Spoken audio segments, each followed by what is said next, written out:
I think something that is not discussed enough is the fact that women in particular have been targeted and taught to drink as a coping mechanism, right? You're overwhelmed, you're stressed.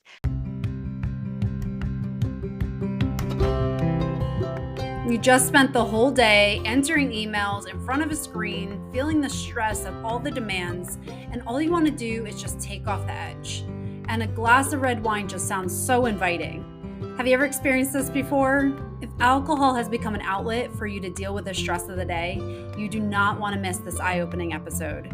I have the pleasure of speaking with Casey McGuire Davidson. Casey McGuire Davidson is a life and sobriety coach and the host of the Top 100 Mental Health Podcast, the Hello Someday podcast for sober, curious women, with over 1.3 million downloads. As an ex-red wine girl who spent 20 years climbing the corporate ladder while holding on tightly to her love of wine, Casey's passionate about helping busy women stop drinking and create lives that they love without alcohol. Her work has been featured in the New York Times, NBC News, and over 100 sobriety, motherhood, mental health, and wellness podcasts and publications. I loved this conversation with Casey, and there's so much value in it, especially if you are someone who feels like you're constantly going and you want to feel a different feeling in your life, a feeling of freedom. This is such a great episode, and I can't wait to share it with you now.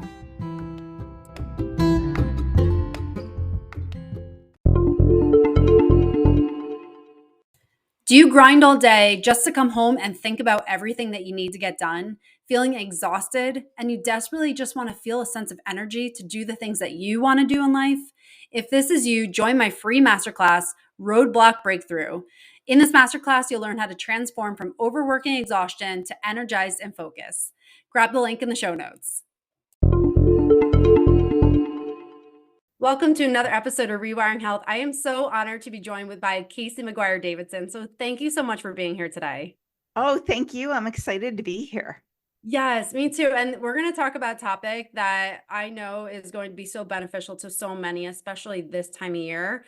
And we're going to talk about being sober and the impacts of alcohol. And this is something that I was just telling Casey I have not had on my show yet, but this is so important to talk about. So I can't wait to dive into this. And what I would love to hear from you is, can you talk a little bit about your journey? So where you started from and why you help the people that you help today? Yeah, absolutely. Thank you. What's interesting is that alcohol is such a big part of our society and such a big part of our culture. And I had been conditioned my whole life to believe that, drinking is a privilege of adulthood. It's sophisticated. It helps you have more fun. It helps you relax. It's how you bond. And I think I'm not unusual in that in that belief system. I definitely, hung on to that. I was a self-described red wine girl for a very long time. I would actually when I was telling people about myself, it was almost part of my identity. I live in Seattle. I'm a mom. I work in marketing. I'm a red wine girl. I love to travel. Like that was equal to a lot of the other things in my life. And so I spent 20 years climbing the corporate ladder, getting married, buying a house, having kids, and holding on really tightly to my love of wine. I, just felt like it was, as I said, the way I rewarded myself at the end of the day. It was what my husband and I did on date nights. We went to wine tasting regions for our anniversary. I was a big, I think I bought in really heavily to the wine mom culture. Once I had my son, I have 2 kids now. A lot of the things I did to take care of myself and to enjoy life sort of fell away. Before I had him, I was taking guitar lessons and going to Pilates and going kayaking with my girlfriends. And once I had him, I was actually 32. I was older because I worked for a long time and traveled a lot with my husband, but I would run out of work at 6 p.m. to try to pick him up before daycare closed, and then go home and do the bath, food, bed, eventually play Legos, and then jump back on the computer. And so you could sort of multitask while working. You could be adult and get a reward while playing Legos, while jumping back on the computer. And something we don't talk about enough is that alcohol is actually addictive. Um, it, you drink, or I drank, because I felt like I needed to relax. I believed it helped me sleep. I believed it was, helping with my anxiety and my reward. It actually spikes your anxiety. It spikes your cortisol. It interrupts your sleep. A single glass of wine decreases women's sleep quality by 24%. Anything over a glass of wine, so 2 glasses, decreases it by 39%. And yet I thought it was helping me. So I started worrying about how much I was drinking, when my son was maybe a year old, because I was trying to cut back.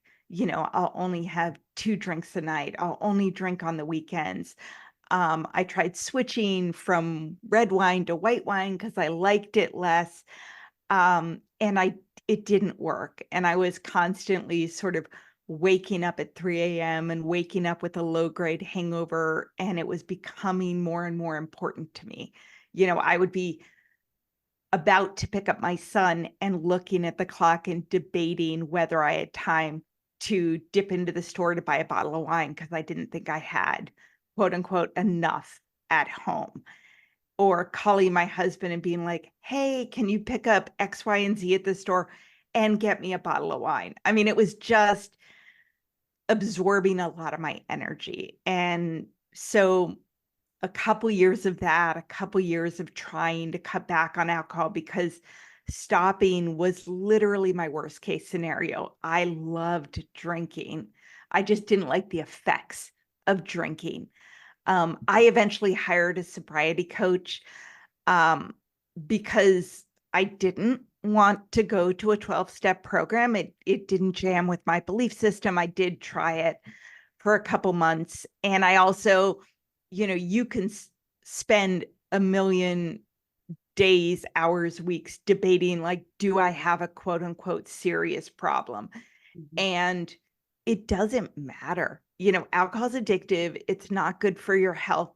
And it's actually easier to stop completely than it is to moderate. Quote unquote, moderating is really difficult to do because of the way alcohol works and the way you go into withdrawal. So, anyway, I hired a sobriety coach. I emailed her. She lived in Paris. I did calls with her over Zoom, every couple weeks. And I stopped for 100 days. I felt so much better. I stopped for 6 months, then a year. I think once I got to a year, I was like, I'm done. I don't want to go back to living the way I was when I was drinking. And I'm now 8 years alcohol free. And I went back to coaching school when I was about 3 years sober, because I was in director, Fortune 500 company, and I just didn't care anymore. Like, I was drinking to cope with the anxiety and stress. And then when I stopped drinking, I was so much more interested in relationships and women and how they function in society and personal development. I was like, I want to explore this. And then I started coaching on nights and weekends. I went full time 4 years ago as a coach, as a podcast host, working in all things women, alcohol, sobriety, over drinking, all that good stuff. That is absolutely amazing. I mean, it's such an amazing story and just journey. And what I love about it is that you took something that was a challenge for you and now became a gift where you could help other people. And I love that. And I feel like it's like sometimes those things that are really hard in our life become our deepest purpose. So I love that you have taken that and used it to help others. And Oh, thank you. It's just incredible. And one thing that really resonate with me as you're speaking is like how much of a slippery slope it can become when, it's just one drink and then it becomes another. And it's like we don't realize how much it's consuming our life. And you said it towards the beginning, but it was wrapped up in your identity. And that becomes very difficult. And you're definitely not alone. There are so many people who experience that because it is so wrapped up in society. And it's one of the few things that is literally toxic for our body. But if you don't drink, you're questioned. Yes. It's Yeah. so strange how the mentality around all that. And can you talk about some of those pressures that we experience that to drink and how society plays a role in it and the subconscious messages that we get from Yeah. the media and all these things that feed into that? Yeah, definitely. I mean, I think that there for a very, very long time has been the messaging. And I think the alcohol companies absolutely love this mental framework. There are those people who can't drink, right? They are the quote unquote alcoholics, which, by the way, is not a medical term. It's a self diagnosis and primarily associated with one single um, program, Alcoholics Anonymous, which was created almost 90 years ago by two white men. So it's not a medical term. It's called alcohol use disorder. But the framework we've gotten from popular culture, popular media, and everything else is there are those people who are alcoholics. And then there's everyone else. And so you do not want to be in that category. This is honestly what I believed, what a million people believe. And therefore, just try to get it under control. When you go into bars and restaurants and into the bathroom, it's like, don't drink and drive, don't drink when you're pregnant, and otherwise, quote unquote, drink responsibly. And the impression there is if you do not drink too much and drive, and if you are not pregnant, there is nothing to see here. There is no problem. And it is very hard to quote unquote drink responsibly an addictive substance that, if working by design, will have you drink more and more often of that addictive substance. There is nothing wrong with you if it started with a glass or two of wine and it's become the bottle. That literally is the intended progression of consuming this substance. And I didn't realize that for the longest time. And I, used to debate like, well, do I have a serious problem with alcohol or do I just abuse it? Because if I just abuse it, then I can get a handle on it. And I think the good news is that's really, really changing. There is, I mean, it's in the media all over the place, which I adore, what's called the sober curious movement. And it's really being driven by Gen Z and millennials who are drinking 30% less than their parents or grandparents were at the same age. The absolute biggest drinkers are baby boomers. I mean, I'm talking 70 and 80-year-olds are downing the alcohol like crazy. Second biggest are Gen Xers, which I am, who kind of came of age in the time of Sex and the City and Bridget Jones' Diary. And, alcohol is the modern woman's steroid. I mean, there are articles written about like what you can tell about a woman based on what she drinks. A woman who drinks beer can hang with the boys. A woman who drinks vodka, is a badass. A woman who drinks wine is sophisticated, all that shit. Sorry, all that stuff. Can I swear? Yeah, that's fine. Oh. Yeah, absolutely. And so that's changing, meaning that when most people in the past have stopped drinking, when you don't drink, the question is why? Or just have one. It's no big deal. And you can be like, I'm on antibiotics. They're like, oh, who cares? Or you can be like, I'm working out in the morning. They're like, come on, you're too hard on yourself. Let's have fun. That is shifting. In recent years, Dry January is all over the news. I mean, I was just interviewed on Good Morning America on Saturday. I was quoted in the New York Times. And not to say this is about me. Sorry, it sounds bad, but I'm just saying it is everywhere. If you look at the Today Show, MSNBC, financial publications, the Wall Street Journal, the Washington Post, everybody is covering dry January and the rise in non-alcoholic beverages and the modern sober curious movement. And it's because there's this growing awareness that alcohol is actually bad for you, like causes 7 types of cancer bad for you. And it doesn't help you sleep. It actually is really bad for people's mental health. And people are thinking about like, oh, I'm cutting out gluten and I'm doing Whole30. Like, what about the wine I'm drinking every night? Was that way too long? Sorry. Oh, that was amazing. No, I think that's, you described it perfectly. And it is that dichotomy. It's like you're in one field, you're told go, go, go. And then it's really refreshing to hear that there's some clarity and there's some uh change in that mentality around it, because again, I think it's found it really interesting when you talk about the different generations and the alcohol use, and then that's actually changing with Yeah. the millennials and younger generation. I think that's so profound. And especially that now there's a month dedicated to it, Dry January.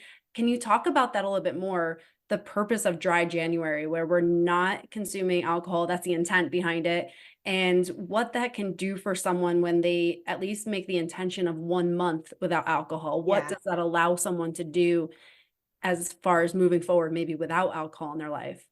Yeah, absolutely. So Dry January actually started almost a decade ago with this charitable organization in the UK called Alcohol Change UK. And the idea was just encouraging people to take 1 month away from alcohol after sort of the excesses of the holidays where everybody tends to drink a lot and just, feel better, look better, reduce your waistline, less hangovers, all that good stuff. Over the year, it has become increasingly popular every single year. I mean, you can look at the Google search terms and they spike year over year and grow. In the last 2 years, somewhere between 15 and 20% of American adults have participated. So that's like 1 in 5 Wow. adults, and that is increasing this year. I bet the stats are going to be a lot higher. So you are not alone in doing Dry January. This is a thing. It's a movement. It's in the news. Uh, and what I love about it is any time period away from alcohol, and not just 4 days and I'll only drink on the weekends, or 2 weeks, because 2 weeks is literally when you're going through withdrawal. So you are more irritated and have higher anxiety and you're not sleeping well, maybe till day 12. And so 2 weeks really isn't enough time to feel and experience what you're like without alcohol.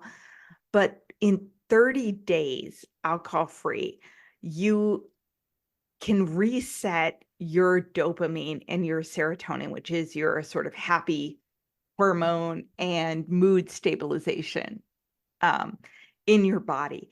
And so when you drink on any regular basis, you're spiking your dopamine every single time really, really high. And what your body does is it wants to regulate. So it suppresses your natural level of dopamine and serotonin. So it's not your imagination that you are happier when you drink. What's interesting is that is because you've been drinking. So you don't know how calm or more peaceful or more content or joyful you would be without alcohol until you get to 30 days. That's kind of the amount of time it takes to get your levels reset. Alcohol actually also spikes your cortisol, your stress hormone, for up to a week and a half after you drink. Even for people who drink within the quote unquote recommended guidelines of a drink a night for women, 7 a week.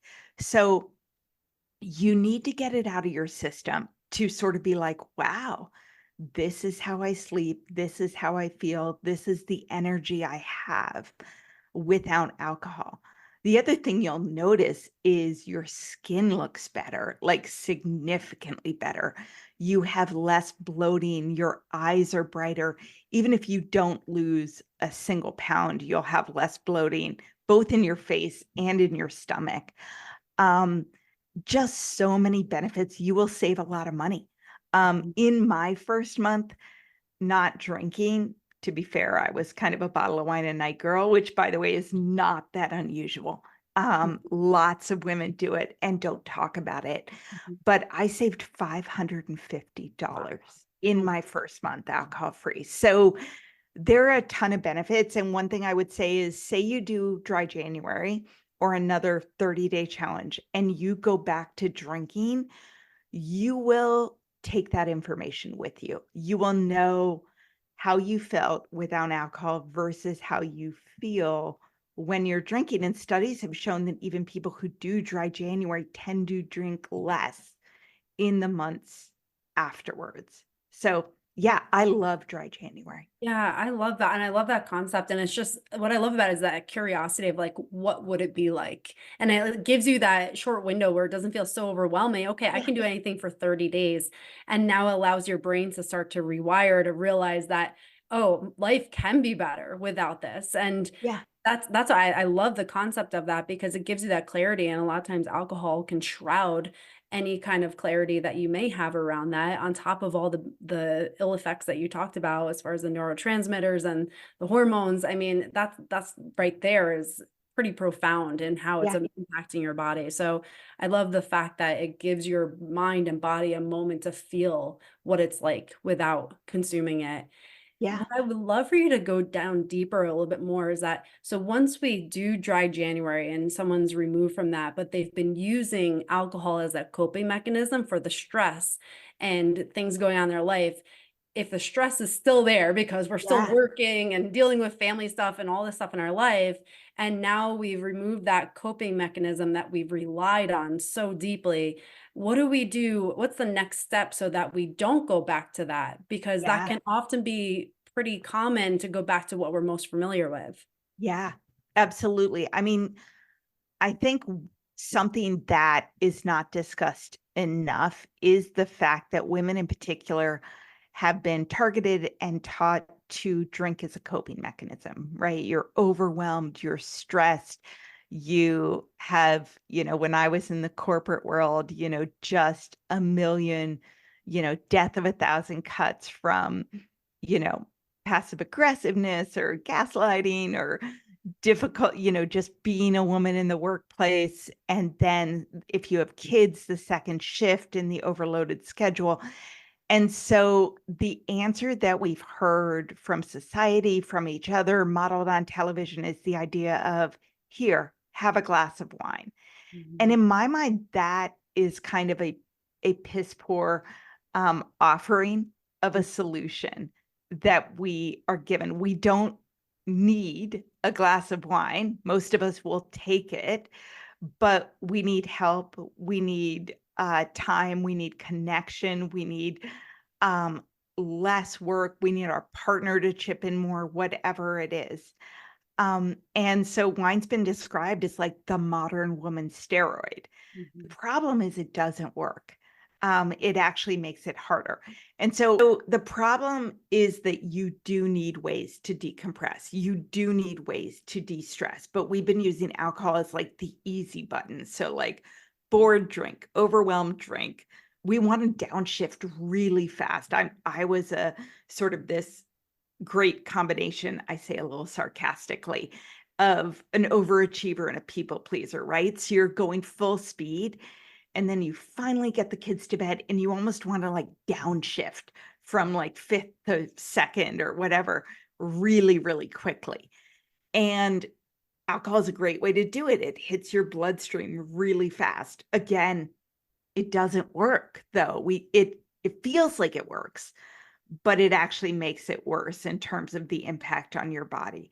So what you need to do is actually decompress more throughout the day and work on boundaries and work on habits, which are harder than just hitting yourself over the head with a bottle of wine or some version of that. So when I stop drinking, it's counterintuitive, but you kind of have to slow down before you spring forward. This is what I work with my clients on. You have to lower the bar for a couple weeks. You are going to be tired. You are going to be irritable. Again, that's not because you're not drinking. It's because you were drinking. Um, so everything kind of will annoy you for a little while. You just need to do less. Your body is going to be tired. And you kind of need to build this like lovely sober bubble. So I encourage women when they remove alcohol for any period of time to replace it with daily, what I call sober treats, right? You do deserve a reward for everything you're doing. But instead of going out to happy hour on Friday nights, you could ask your partner to get the kids or leave work a tiny bit early and get a massage, or pick up takeout sushi and cuddle up with a great movie on a Saturday night instead of drinking a lot, so that you can then go for a run on Sunday morning, or meet your girlfriends for yoga and brunch instead of a boozy night out. A sober treat can be getting an essential oil diffuser for your room, or freaking taking a nap on the weekend. For me, it was like going to a coffee shop and reading a magazine by myself. Just things that you don't normally do because you're so busy. But what that will do is it will keep you in this emotional green zone, so that by the time the end of the day comes and your willpower is at the lowest, you're not so desperate for that automatic downshift. You're okay. You're okay. And so that's the shift that needs to happen. There's also a lot of work around the beliefs you have ingrained about what alcohol does for you and habit change. My approach to stopping drinking is really a habit and behavioral change approach, acknowledging that the substance is addictive, but mostly like, when do you drink? Why do you drink? What's your schedule? What triggers you to be like, damn, I need a drink right now? How can you institute shifts in your schedule, your habits, your boundaries, your mindset, to alleviate some of those, so that taking a bath, getting a massage, getting sushi does make you as happy as drinking, and it doesn't impact you the next day. Yeah, no, I love that. And it's just what I love is that there isn't that void. It's not like just stop drinking and then Yeah. figure it out. It's like, okay, how can we get that same feel with things that are going to be long-term, things that are genuine and authentic to yourself? And especially when you're working with belief systems, you're going to get something that's more aligned with you, that Yeah. actually feels good. And I just love that. And giving people options, because especially when you talked in the beginning, you were talking about the joy it brought you, but then the fear of leaving it. And Yeah. you're on both spectrums of the emotional scale, where there's the fear, which is very real because it's something that you're holding on to. It's a comfort zone. But then there's the joy it brings you. So it's like, how do you navigate those emotions? And what I love is that you're still giving the joy to people, but giving it to them in a more healthy way. So I love that, and allowing people to figure out what that is for Yeah. them. Yeah. And yeah, and just as you're talking too, is just how much of a band-aid that is on a gashing wound, when we think Yes. that alcohol is going to solve our problems, like the wound is still bleeding. We're not doing anything for that. We're actually making it worse. So yeah, I mean, that's huge. But again, that messaging that we've all been fed, we're living this stressful life. We just want something, like you were saying, to take the edge off. And now here we are, like stuck in this vicious cycle of feeling like we're trapped, and we Yes. we know we deserve better. And Yeah. one thing I would love for you to dive into is, how much does self-worth come into that? Mhm. Because this is, I heard a quote, it's like, we lower ourselves to a level of our worth. And this can be a really big thing, is that, maybe if we're lacking that self-worth, that we deserve better for ourselves, but yet we see the gap between what we're doing and what we want. How do you navigate that with someone? Yeah. I mean, I think that a lot of women are really high achieving, do really well, and feel like, why can't I get control of this one thing?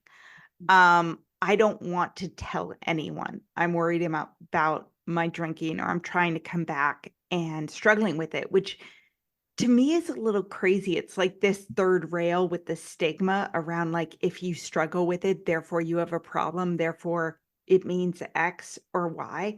Mhm. Women, at least women I work with and my friends, we talk about food all the time, right? Like, or I want to make this change in my life. I need to make that change in my life. I need to work out, whatever it is. And of course, that's tied to diet culture and all that crap. But alcohol is like this thing we never talk about. So it can really undermine your confidence, in that it's almost like this secret you don't want anyone to know. Mhm. And waking up feeling like garbage and doing something that you said you were not going to do and doing it again really can undermine Mhm. your confidence. I know when, I was waking up feeling like garbage in the morning, the first thought out of my mind was like, what the hell is wrong with you? Get your shit together. Mhm. Like, literally first thought in the morning. Yeah. I didn't look as good as I wanted to. I kept saying I was going to do things. I'm going to run a 10K. I never followed through. By the way, when I was 2 months sober, I ran a 10K for Oh, the that's first awesome. time in like 6 years. And as I was crossing the finish line, I just remember it was so like tingly. I was almost in tears, and the thought going through my mind, I ran it alone, was I am now a person who does what I say I'm going to do. Love that. And, it's just, um, it's hard, right? You don't want anyone to know. Also, at least for myself, I felt like my value and my worth was tied to my productivity, tied to how much I could deliver. I wanted people to like me and not be quote unquote disappointed in me. I was like this gold star girl who was Mhm. working really hard for the pat on the head, regardless of whether it was my father when I was in college, who I adored, or my boss when I was freaking 35 years old and really should have been beyond that. Mhm. Um, and so it was so much pressure in my mind. I drank to turn my mind off at the end of the night, to Mhm. just be like, oh my God, stop with the anxiety and the to-do list. And it was like Yeah. the thing I could do to be like, have my own personal party on my couch. Mm. Oh my gosh. Yeah. I mean, it's like you can just you can feel it as you're speaking. And it's like what I love is that like you're talking about that self-trust. And it's like when you were drinking and you're waking up in the morning, it's like you weren't holding your word to yourself, you weren't making that. But then the 10K was like that evidence of like, wow, I do hold my word and I can trust myself. And I just love that. And that is such a crucial part to healing because if you can start to trust yourself, now you have personal integrity and that's like so powerful for doing anything big in life. When you Yeah. say you're going to do something and you do it, that is just Yeah. huge for making big leaps and bounds towards big things and really being your authentic self and doing what you're meant to do here. So I love that. And It's thank you for sharing. interesting. So many, in terms of confidence and integrity in what you do, so many women I work with are like, why can't I do this? Why do I not have discipline? Why do I not have willpower? And I'm just like, oh my God, do you know how much discipline it takes to keep functioning at a really hard level with a low grade hangover every day of your life and not sleeping through the night? Mhm. Like, I hadn't slept through the night in years, and I Yeah. didn't realize sober sleep, by the way, oh my God, it's the best thing in the entire world. Everybody is like, did you guys know about this thing that you could like wake up and be like, la, la, la, Yeah. as opposed to, oh my God, how am I going to deal with life today? Yeah. But I tell these women, like, you are running a marathon with a ball and chain tied to your ankle, and you don't even know it. And the fact that you are doing the marathon is a freaking miracle. Take off that ball and chain. You will be shocked at how much more ease you Mhm. have in your life, because you are, incredible. And Mhm. yet, oh my God, you're making it so hard on yourself. Yeah, it's like you have that power within yourself, but it's like when you're the alcohol shrouds what you have within Yeah. yourself. You don't even realize how amazing you are until you can remove yourself. And Yeah. yeah, I love that. One thing I would love to hear you talk about, because hearing the transformation, I think, is so powerful for someone maybe who's going through this right now and doesn't know what the other side looks like. And I know you mentioned you have two children. Can you talk about how your relationship with your kids has changed, or how you've been able to show up for them Yeah. since making this transformation? Yeah, absolutely. You know what's interesting? So I have a podcast for sober, curious women, and I actually had my 9-year-old daughter, Lila, on the podcast a few episodes ago to talk about how to talk to your kids when you stop drinking, how to Oh. explain it, what to say to them, what they think. It was really, I quit drinking when she was 2, when my son was 8 years old. So I've experienced parenting both drinking a ton as a working mom and not drinking at all as a working mom. And, my husband still drinks too. So, like, how do you talk to kids about not demonizing alcohol or anyone who drinks, Mhm. but also having them understand that it's addictive and what it does to your body? And, how do you do that in a way that kids understand? Your question was how my relationship with them has changed. And one of the big motivators for me was when my son was 8, I was still a really good mom. And I also had my husband on the podcast and we talked about it, trying to keep everything going, trying to make sure nothing fell through the cracks. When I was ready to stop drinking, I was like, yikes, things are falling through the cracks, Mhm. But, and it was like, "Oh, do you mind not jumping on the couch? Mommy doesn't feel so good." Like, just Mhm. stuff like that, or, like, falling asleep on the couch, AKA passing out. My husband couldn't wake me up, and just feeling so bad the next day that I was, like, in crazy mode trying to overcompensate and pretend there was nothing to see here. One of my big motivations was knowing that drinking is progressive Mhm. and what I was feeling and where I was at the time I stopped.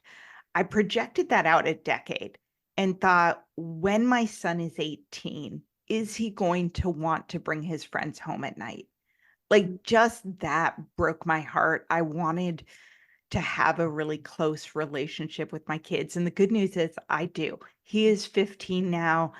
We are super close, other than the fact he's a teenage boy and, like, needs to, like, have more privacy and, Mhm.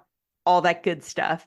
I bribe him. I'm like, "Hey, if I go to the grocery store for you, will you cuddle me?" And he's like, "Fine." And we'll, like, watch a TV show with me. But, um, yeah, I have to bribe him sometimes, but he still cuddles me. Yeah, I love But, that. just I like that they don't see that wine is required. I grew up with a wine bottle on the dinner table every single night. I like that they know that alcohol is addictive. They know that how it impacts your body. They know how it impacts your sleep. Um, like I said about Gen Z, I think it has to do with social media and how much of their lives are on camera. They Mhm. shockingly don't think binge drinking is that cool and attractive as we did in college. Mhm. Yeah. Puking is not that attractive. Slurring is not that attractive. They're very aware of the connection between alcohol and sexual assault. Both men who've been drinking and women who've been drinking, Mhm. um, the way that factors in. And so I like being able to talk about it and contribute to it and model it. And Mhm. also, my husband's the guy who can drink 1 or 2 beers a night and, like, sits down on the couch with his phone and, like, forgets the beers on the kitchen table. And Mhm. I'm just like, "Who are you? This is not a thing," you know? Yeah. Yeah. Thank you for sharing that, because I think just seeing that transformation and like recognizing, the importance of that relationship. And I'm sure there's many people who have kids that are challenged with the alcohol in their life, and just seeing that, like, wow, like the relationship with your kids has flourished, you flourished, there's so many benefits to taking care of yourself and not going towards alcohol for that. So thank you for sharing that. One more question I want to ask you, for someone who is listening to this, and this is coming out end of January, and they want to partake in dry January, or at least start their 30 days right now. What is something they can do right now that would set them up for success for that dry January period? Yeah. Well, I actually have a 30-day guide on my website that is 30 tips for your first month alcohol free. It will take you through what to expect your first weekend, what to expect, how you will feel on day 16, what to focus on, how to shift your mindset, how to go to the store and stock up on snacks and sober treats and non-alcoholic beverages. There are incredible options for non-alcoholic beer and, wine. I was a red wine girl, still have not found the right non-alcoholic wine. That's probably okay for me, but sparkling Prosecco and bubbly rosé and spirits, even you can have a Manhattan if that's your jam. So I like the idea. Another podcaster said, keep the ritual, change the ingredients. Mm. That's super helpful. I would also say, think of it as a health kick and a wellness kick and an experiment. Approach it with curiosity and tell people what you're doing. And you don't have to tell them, oh, I'm worried about how much I'm drinking or XYZ. Just say, I feel like I would sleep better and have less anxiety, or would be able to feel better in the mornings and actually go work out or whatever it is, be more present if I didn't drink. So I'm doing a 30-day experiment. And I think telling people, including telling your kids, keeps you much more accountable. The other thing I would say is, please get the alcohol of your choice out of the home. In a perfect world, hey, your partner might do it with you and they might also not drink, or they may not have alcohol in the home. My husband, I never asked him to not drink at all, but I said, I cannot have wine in my home, any kind of wine. I just can't. It would be like having a birthday cake with like 3 slices out of it on my kitchen table and trying to walk by it. I mean, I would take a mini slice and then a mini slice, it just, why torture yourself? So get the alcohol out of your house, tell everyone you're doing this, see it as a period of self-care, trade those boozy nights for lovely mornings, and take care of your body. Yeah, I love it. Thank you for sharing that. And I'll definitely put the link to the guide in there. That sounds like such a great guide, especially when you know what to expect. Yeah. It's like you realize that everything you're going through is normal, and that you actually, it validates the process that you're in if you are going through those things. So that is such a valuable resource for someone who is working through this. So thank you so much. And for someone who wanted to connect with you, how can they find you? Yeah, my website is hellosomedaycoaching.com.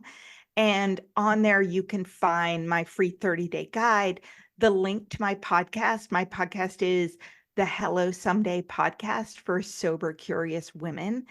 And I have 200 episodes on every subject out there, including burnout and perfectionism and imposter syndrome and parenting and all that good stuff. And on my website, you can also find my online coaching program. It has a community and membership as well.